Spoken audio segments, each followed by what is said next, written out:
We say it all the time, longest off season in sports. We wait forever to see a college football game, but it also seems like forever we would have been waiting to talk some college football with Peter Burns. Peter, good to see you, man. Marcus, good to see you, man. We were just talking about it. I can't believe it's already August 1st. So this is my favorite time of year. It's also my least favorite time of year because we're kind of like closing down summer. So football camps are opening and stuff like that. But one of the things I hate about it is that now we see it and it's so close, it's gonna feel like so far away as well. Right. Like this first Yeah. week of camp is great. I see practice reports, I'm all fired up, and then I'm like, hurry up and get me to the damn regular season, because this arguably might be the best regular season we've had in 20 years or so. Yeah, every day seems like forever. No doubt about that when we get to August. But at least we're within the month that we're going to see football. And let's start big picture. Of course, the SEC welcomes Oklahoma and Texas. You talk about forever and waiting. Of course, that was announced a long time ago. It's been years. So we've been waiting for Oklahoma and Texas and how they're going to play out in the SEC. Going to a national scale, the Big Ten and the SEC have kind of taken over this sport, and we expect to see it on the field. We are seeing it in every other measurement, revenue, media contracts, everything else going on. The Big Ten adds the four. The SEC has been the best conference, there's no question, for the last 15 to 20 plus years. Do you think that there's a possibility that the Big Ten could challenge this season? Yeah, I mean, you go back and look at, Ohio State is probably as loaded as anybody. And, from all accounts, they've spent, 13, $15 million when it comes to NIL money. So they're like, hey, if not now, when are we ever going to beat Michigan? So that's a team that's going to be out there.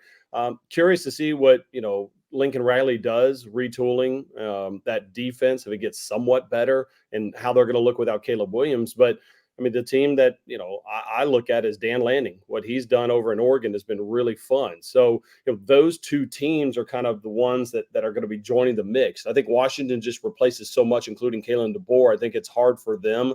I'm not going to say that they're going to falter like TCU did after the one great year that they made the college football playoff in the national championship game. However, I think there is a little bit of a drop off there. So, yeah, I mean, I think they're the second best conference in college football, and now adding Oregon and at least USC and Washington right now gives them a little bit more depth, because I always felt that it was Ohio State or Michigan. Penn State would always be kind of that third team, and then kind of like, all right, who else do you really take seriously? And at least now you're going to take a couple more teams seriously. Based on your opening statement, Peter, I think I know which way you're leaning. So much change in college football. We've not seen it anything like what it's been for the last couple of years with the transfer portal, NIL expansion, and of course the playoff at 12 this year. So on the good side, the consolidation of the best schools and the best programs in these two leagues have created these crazy matchups. The SEC already had them. Like you said, I think it gives even more depth to the Big Ten. There's a lot of good that we see. And again, the matchups, I think, more than anything else. And most people like this 12-team playoff and what it's going to provide. On the flip side, people get disgruntled, the fans, over NIL, the transfer portal, their favorite players don't stay with their teams. And then we've got this kind of breaking up of the regionalization of the sport where it's been stretched. The SEC's been about as close to integrity when it comes to any other conference and staying within their footprint. Where's the health of the sport? By the way, Mark, it's always been important. DeSankey is he's always taken a little bit of pride in that of the fact of, hey, it's the contiguous states that are together in the SEC. As opposed to, you see the ACC having Cal and Stanford now, and Oregon being in the Big Ten and some of these other squads. So I think they've enjoyed that. But I don't think, I think I'm with you in the fact of, man, I miss the old Southwest Conference. I miss the big, the Pac-12 when it was there, and all these other conferences. And it does feel like there's a consolidation to me, just of the Big Ten and the SEC, as far as, at least on paper, who can compete year in and year out. Yeah, because it seems like even beyond the football, and the styles of football were different in the different conferences. I think that's been morphed a little bit. And then beyond that, food, flavor, music, everything seemed a little bit different in each conference. So when they came together, there was a big clash that was kind of evident on the field even. Yeah, I mean, and I think that's kind of what we love about college football, right? Is the fact that, hey, we like, all right, the Pac-12 for years, we're sitting there going, all right, they eliminate themselves, and then all of a sudden last year, look at how great of a year they had. I mean, look at the amount of draft picks. I'm not mistaken, they had, as many draft picks as kind of, a lot of different major conferences. So it's going to look different, but I will tell you that what fired me up earlier today is when the first time I log in, the first article I see is here are the 30 teams that can compete for the college football playoff. And Mark, can't recall, and you've covered this sport as good as anybody over the last couple of years. I can't recall the last time that we had more than 8 teams, 9 teams, maybe max, that we thought, if things go well, they could be a playoff team. The 12-team playoff changes all of that right now. I'm right there with you. Peter, would love to get to as many teams as we possibly can in the SEC. So I'm going to start close to home. You love your Bayou Bengals. I'm trying to figure this team out because I know they're good. I know there's talent there, but I hear about the worst secondary they ever had last year and that it's been somewhat fixed. Blake Baker comes in from Mizzou to fix problems. I hear about a defensive front that usually is dominant, that has a ton of question marks. No proven star running back. I know that the wide receiver position should take care of itself with Kyron Lacey and others. Jaden Daniels was the offense. Garrett Nussmeier is good. I believe he's going to be good, but Jaden Daniels was Superman. Well, and the way he did it was different, right? I mean, he became such a pain for every defender because not only could he throw the deep ball very accurately, but he also could take off and run. And when he did, he was a cheetah. I mean, I was there on the field watching him just gash Florida defenders, and there's a different speed that he had, right? And Garrett Nussmeier is not that. Garrett Nussmeier is by far much of a pocket passing quarterback, but also I think LSU and Brian Kelly's smart enough to understand that they're not going to run that same offense that they did last year. Joe Sloan, as their new offensive coordinator, realizes that this might be the best offensive line that LSU possibly has had in the last 2 decades.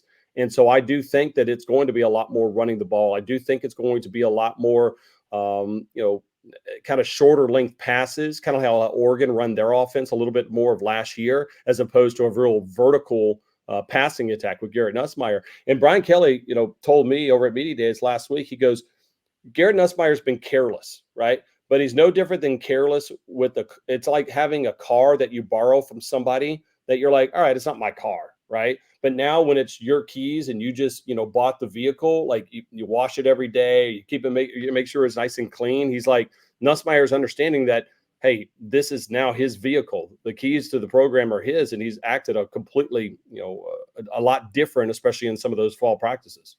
Is the dividing line for LSU basically, we got to make the playoff this year for this to be a successful season? Yeah, I mean, that's the dividing line for LSU every single year, regardless if it's 2 teams, 4 teams, 12 teams, or however many teams are in the playoff. The defense is going to be better, mostly because it can't be any worse. And offensively, let's say last year they were on a 10, they could still be an 8.5. But the defense last year was about a 2. That's why they couldn't win the games that they needed to, especially Ole Miss. So if that defense can get to like a 5 on a scale of 1 to 10, and Harold Perkins is in a better position to become a star, then all of a sudden, yeah, I mean that opener against USC, if they win, I don't see 3 other losses on their schedule, and a 10-2 with that schedule is probably going to the college football playoff. You hit on a guy that I'm not questioning the guys that know the X's and O's, because their coaching staff certainly knows more than I do of what to do with Harold Perkins. But wasn't this guy arguably the best defensive player in college football 2 years ago? It just seemed like every game he wrecked, and they seemed to be kind of boxing him into this inside linebacker spot. Well, and that's on LSU's coaching staff, and it's also on Perkins and his team as well too, because everybody that came in, it's not only, hey, are you a great college football player, but how are they getting you prepared for the next level? And I think with Perkins is, he wanted to learn middle linebacker. He understood that, hey, he's a little bit undersized, so if he's going to play, he wants to be more of a linebacker type guy. And so last year they tried to put him in that role. They had him try to kind of think and react a little bit more. And Harold Perkins is a guy that you just want to get on the field and go, dude, see ball, go get ball. And I think that's where they're going to put him in a position last year. So, yeah, I mean, they tried, but also I think there wasn't this, it was frustrating for everybody, including Harold Perkins, who wanted to strive at that position, but it just wasn't the right fit for him. Peter Burns, SEC Network. Peter, it's kind of hard to believe if we were sitting here having this conversation 1 year ago, Eli Drinkwitz had a worse record than Barry Odom. Now everything seems to be the Yeah. talent on the field, especially the offense. The recruiting's headed in the right direction. He seems to be leading this team to the brink of a college football playoff. Now, they did lose a ton on defense. How good do you think Mizzou can be? I mean, as good as Brady Cook will be, their quarterback. I mean, him and Luther Burden, Mookie Wilson, all those guys. I mean, that's as talented of a bunch that you're going to see. Now they had the kid Cody Schrader, who was great last year, the kind of walk on running back who became all world. But I think that's just a credit to Drink finding the guys that fit his system and want to be there. They kind of remind me of when Mississippi State had really good teams where they're guys that played with a chip on their shoulder and like, hey, I didn't get recruited by Georgia or Ohio State or Michigan, but guess what? I can sure as hell play. And kind of how Mark Stoops had some of those Kentucky teams when they won 10 wins. So, I mean, the schedule sets up as good as anything. I mean, they got Murray State, Buffalo, Boston College, and Vanderbilt right from the jump. I mean, you're going 4-0 there. Your road game is going to be at A&M and at Bama, and that's all the hard road games you have. And A&M is a beatable team, and Alabama we're still trying to figure out what they're going to be like with Kalen DeBoer, which I think is really good. But Missouri's got the firepower, and look at how they played Georgia the last couple of years. They're not scared of anybody. It was fun to see the interaction between Kirby Smart and Nick Saban on your network in particular. That was really fun to see because you kind of see a little bit behind the scenes and that dynamic when they were on the same staff. How has Kirby Smart basically become our current Nick Saban? I mean, you remember that I mean, you're probably the same age that I am, so we used to have that commercial of like, why are you doing drugs? They're like, I learned it from watching you, right? Like it was like an old PSA back in the day. Well, how did you dominate college football? I learned it from watching you. I mean, he was there at a front row seat to how Saban was obsessed about recruiting and defense, and he's done it. And so, Kirby's become the gold standard of football. It's funny, Mark, at media days, we didn't even talk about Georgia. It's almost like in a 12-team playoff, we're like, okay, well, they're in. What other teams excite you? And so it's, they've kind of become like the IRS where you just know that they're going to be there every single year and you can't do anything about it. And they're, Carson Beck, they're loaded once again defensively. I mean, you look at they get off the bus, Mark, and they look better than some NFL teams right now. It's truly ridiculous. Ra Thomas won't be there. We just heard today that he's been dismissed from the team. A bit of a unfortunate situation. Did some horrible things, family violence. That's what he's being charged with right now. Okay, driving incidents. We're up to like 24 for a year. It's just this strange occurrence that many incidents would have that all line up in the same category for this program. Yeah, what's interesting about that, and I've talked to some people on the ground, and trust me, that they are very aware of it, and they're very aware of it simply for the fact of what happened a couple of years ago after the championship game, where you had the tragic death of a player and a staffer, and then they start doing some digging, and they realize, hey man, they've been having some issues with driving before, and so I think what happened, Mark, is that a lot of the Athens Police Department says, hey, listen, anytime that we pull over a Georgia football player, I don't care if you forgot to put your blinker on left, I'm gonna have to give you a ticket and arrest you. It's that simple, because it's almost like the Athens Police Department has had like a zero tolerance policy because of what happened in the past. And so, I've talked to them because I rant and raved last year about Kirby going, why aren't you kicking these guys off the team? Right? Like, it's a privilege to play football for Georgia. And basically, now I kind of understand a little bit more of it going, hey, what if you're some 18-year-old kid, you've never been in trouble, whatever in your life, and all of a sudden, hey, you took, you don't know your way around Athens, you went down the wrong way on a one-way or something like that, whoop, whoop, the cop pulls you over, you've never been in trouble, got a clean record, and so now you're kicked off the team, it's a fine line. And I think where Kirby in Georgia, and I think more teams are going to start doing this, is now they're going to start dipping into the NIL agreements that they have with these guys and go, listen, if you get in trouble, hey, guess what? That's going to affect your pocketbook at some point. And so that's a developing punishment that some of these guys can eventually end up being a part of. And I'm kind of curious to see if more schools go down that road. And we talk about Saban and Smart and that connection. That seems to be one thing that Nick Saban just had the golden Midas touch of taking some troubled guys that made some bad decision, but knowing, hey, we're not going to kick them off the team. We're going to work with him. And it usually, you can't predict the future, but it usually turned out to be the right decision. One last team, Tennessee. They seem to be in that category for me as well. Do they break to the positive side or the negative side? That is, it's funny because when we talk so much about Texas, Oklahoma, and Alabama with Kalen DeBoer and all that stuff. This kind of upper middle tier of the SEC, we didn't talk about a lot. So I'm glad you asked me about Tennessee. I'm bullish on them, and the fact of Nico Iamaleava, like, get used to saying that name, the same way we talked about Tua, right? Because he's going to be a star.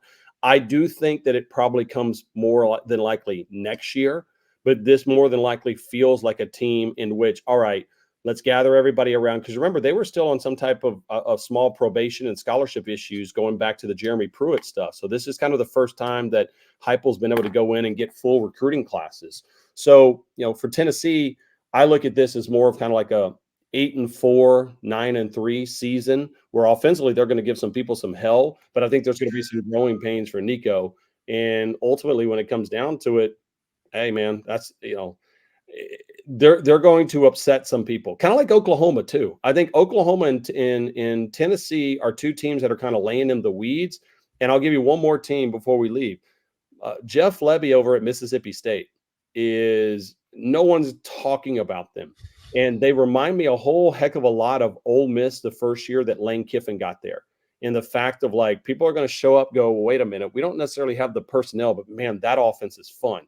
Because, I mean, if you remember, it was Levy's offense that really got Lane Kiffin rolling. I mean, Lane pretty much takes a back seat, and now he's the head coach. So somebody else is calling that offense. So having Levy now call that offense, he's got Blake Shapen, who I was really impressed with.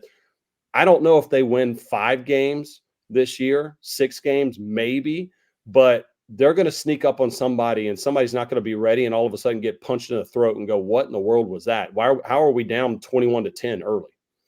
And I don't think people nationally realize Lane Kiffin, Jeff Lebby, sure, they love to spread you out, but strong rushing attacks. Yeah, I mean, that's always, to me, and I was, everybody thinks it's, Lane Kiffin throwing the clipboard up because they throw some 60-yard dime. Well, the only reason why that dime is open is because everybody has to put almost 7 and 8 in the box, because Lane's so creative with his RPO, and Jeff Lebby was so creative with the RPO. So, yeah, that you'll lose. You can win a lot of money in a bar bet. Go, did Lane Kiffin teams throw the ball more or pass the ball more? Like, what's their run percentage? And I'm not mistaken, I think it's close to like 65% run, which will shock a lot of people.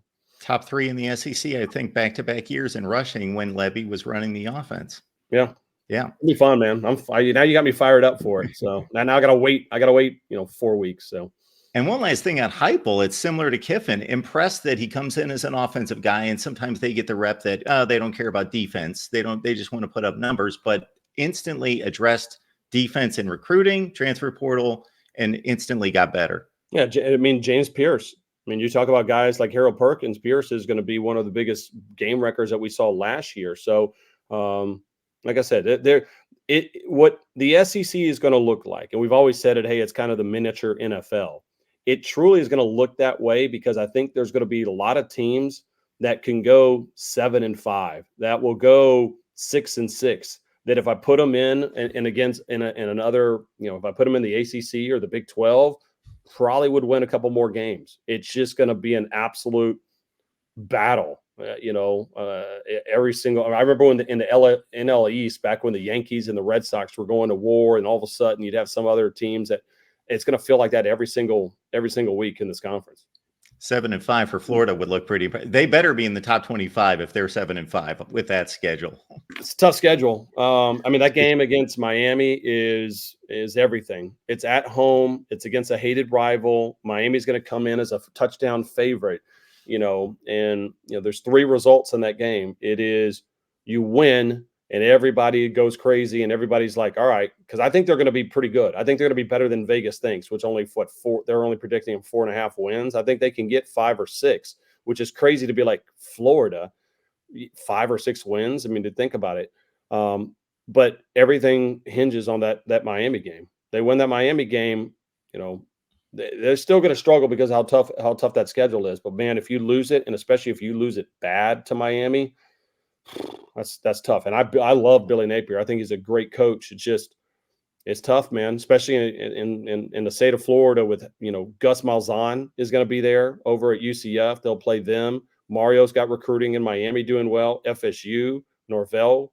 I know they lost a lot, but that's going to be a great game at the end of the year too. Yeah, I don't think Florida knew that they were going to get that SEC schedule when they scheduled Miami, Florida State, and UCF outside the conference. Obviously, they always play FSU, but they get that. But all those teams, Miami, Miami can be beat. I mean, it's a huge brand, but Miami hasn't been great. They've been, in fact, some of the most underperforming teams as of late. FSU has been beatable outside of last year when they absolutely struck gold, and Jordan Travis was incredible, and Norvell did a great job. And then, UCF, Malzahn has had a little bit of success. Remember, KJ Jefferson, the old Arkansas quarterback, is going to be down there as well. So it's a lot of coin flip games for Florida, and you better be on your coin flip game for Billy Napier. Peter Burns, SEC Network. Peter, it's great to see you. Thanks for dropping by. Thanks, Mark. Appreciate it, man.